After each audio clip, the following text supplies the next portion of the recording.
नमस्कार दोस्तों, आप सभी का स्वागत है आपके अपने चैनल स्टेनो अड्डा पे। ये डिक्टेशन 100 शब्द प्रति मिनट के हिसाब से बोली जा रही है। ये डिक्टेशन कुल 10 मिनट की बोली जाएगी। उससे पहले 1 मिनट का ट्रायल होगा, उसके पश्चात मेन डिक्टेशन शुरू होगी। तैयार रहिए दोस्तों, ट्रायल डिक्टेशन शुरू होने जा रही है। शुरू।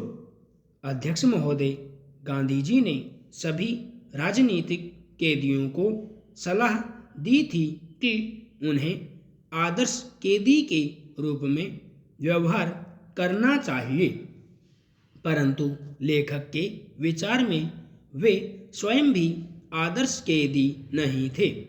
इस शताब्दी के पहले 2 दशकों में भारत की जेल हमारी संकल्पनाओं के नर्क से काफ़ी मिलती जुलती थी। खाना, कपड़े, सफाई व्यवस्था और इन सब से बढ़कर कैदियों के प्रति अधिकारियों का रवैया सभ्य स्तर से काफ़ी नीचे था। जेल कोड के अंतर्गत जो थोड़ी बहुत दवा की गई थी, वह जेल के अधिकारियों के गैरकानूनी और अमानवीय रवैये के कारण समाप्त हो जाती थी। ट्रायल डिक्टेशन समाप्त हुई। मेन डिक्टेशन कुछ ही देर में शुरू होने जा रही है।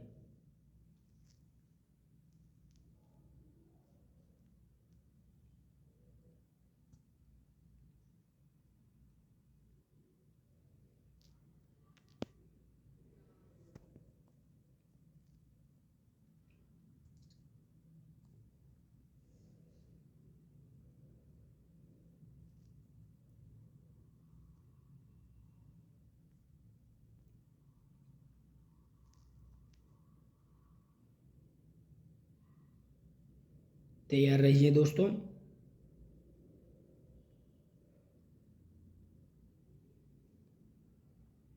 डिक्टेशन शुरू होने जा रही है। शुरू।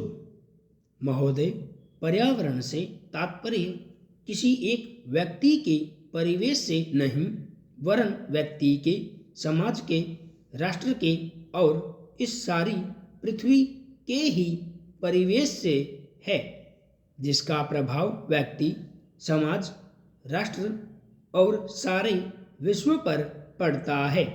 पर्यावरण से तात्पर्य पेड़ पौधों, नदी पहाड़ या किसी तंत्र विशेष से नहीं, वरन उस समग्र वास्तविकता से है जिस पर मानव मात्र का अस्तित्व और उसका संपूर्ण आध्यात्मिक एवं भौतिक विकास निर्भर है।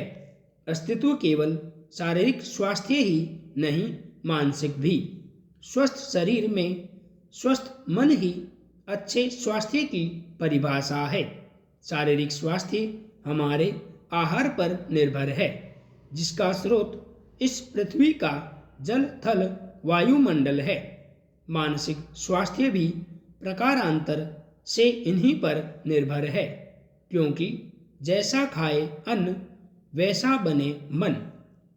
स्वस्थ जीवन पर सबसे अधिक प्रभाव हमारे चिंतन का, हमारी परंपराओं का और उन सब परिस्थितियों का पड़ता है जो हमारे ऊपर आरोपित हैं या की गई हैं या की जा रही हैं। इसलिए पर्यावरण या परिवेश में जल थल वायु ही नहीं, बल्कि वे सारे घटक महत्वपूर्ण हैं, जिनका कुछ भी प्रभाव हमारे जीवन पर, हमारी क्रियाशीलता पर पड़ता है, जैसे हमारे विचार, हमारे आचरण और हमारी परंपराएं एवं संस्कृति आदि। सदा से मानव की आकांक्षा उन्नति और विकास की रही है। जगत का अर्थ ही है गतिमान, और गति दोनों ओर संभव है, उन्नति की ओर भी और अवनति की ओर भी।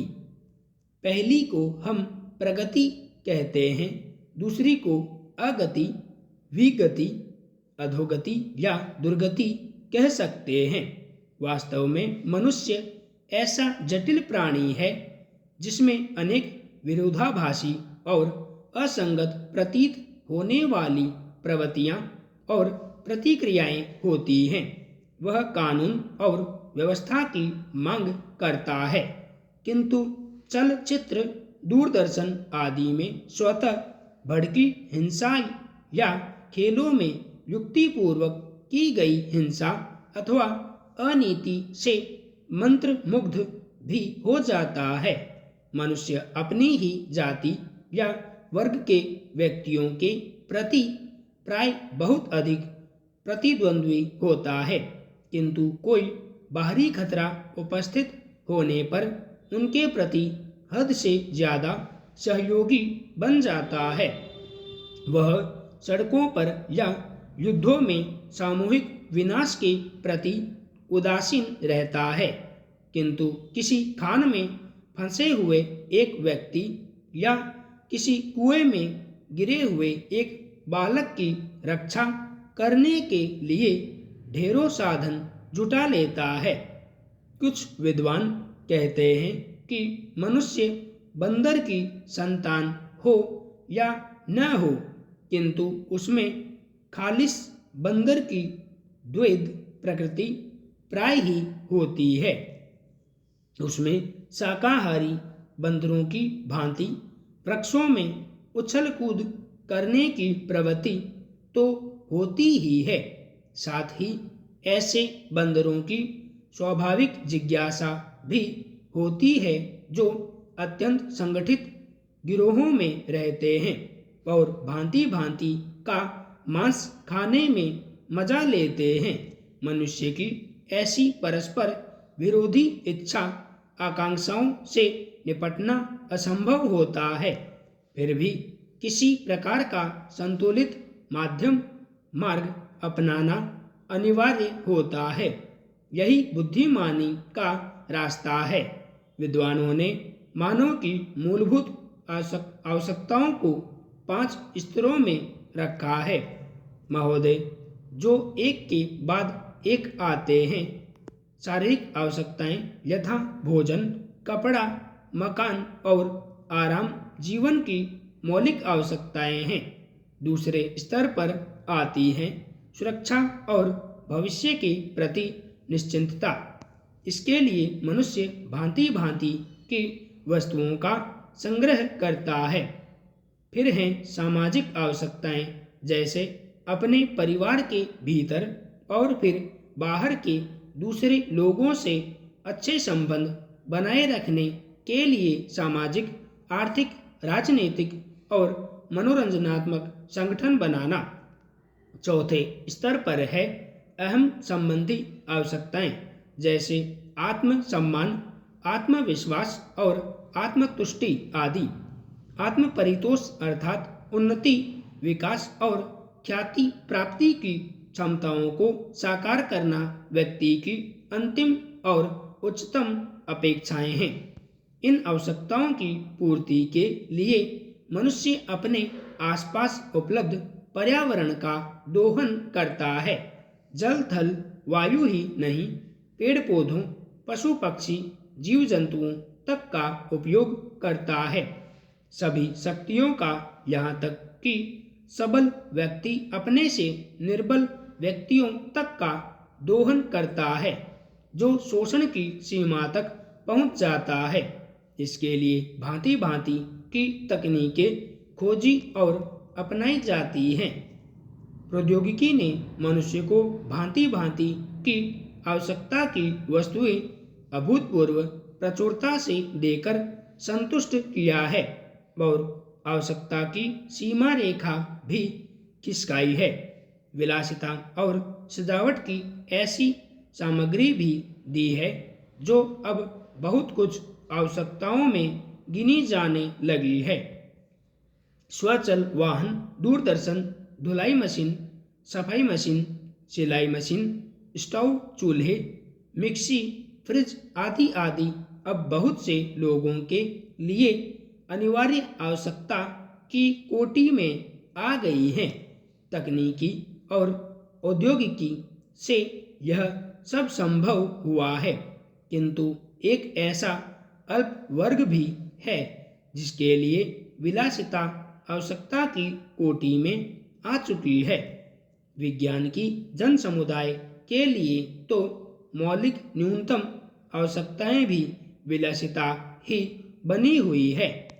औद्योगिकीकरण के सहारे मनुष्य ने जितना भी विकास किया है उसे वह उन्नति कहकर संतोष करने लगता है और अपनी द्वैध प्रकृति के कारण यह ध्यान नहीं देता कि इस विकास के वर्ग भेद पनपा है। अमीरी गरीबी के बीच की खाई चौड़ी हुई है। जो व्यक्ति मानव की समानता, समाजवाद या साम्यवाद के गीत गाता है, वही अपनी द्वैध प्रकृति के कारण अपने पर्यावरण यहाँ तक कि मानव के भी शोषण के नए नए तरीके खोजता है। यह शोषण बलात्कार की सीमा तक पहुँच गया है। मनुष्य ने अपनी बुद्धि का प्रयोग किया, फलस्वरूप भांति भांति का औद्योगिकरण हुआ और जल, थल, वायु सब प्रदूषण के शिकार हो गए। जितना ही अधिक विकास हुआ उतना ही अधिक विनाश हुआ। प्राकृतिक संपदा का भीषण ह्रास हुआ। व्यापक वन विनाश से भूमि बंजर और मरुस्थल बन गई। एक बड़ा हवाई जहाज एक दिन में जितनी ऑक्सीजन खर्च करता है उतनी ऑक्सीजन 17,000 हेक्टेयर वन में तैयार होती है, और वन बचे ही कितने हैं। इस उद्योग प्रधान सभ्यता का केंद्र पूंजी है और धर्म स्वार्थ है। मनुष्य का शोषण कर रहा है। देश का संपूर्ण विराम।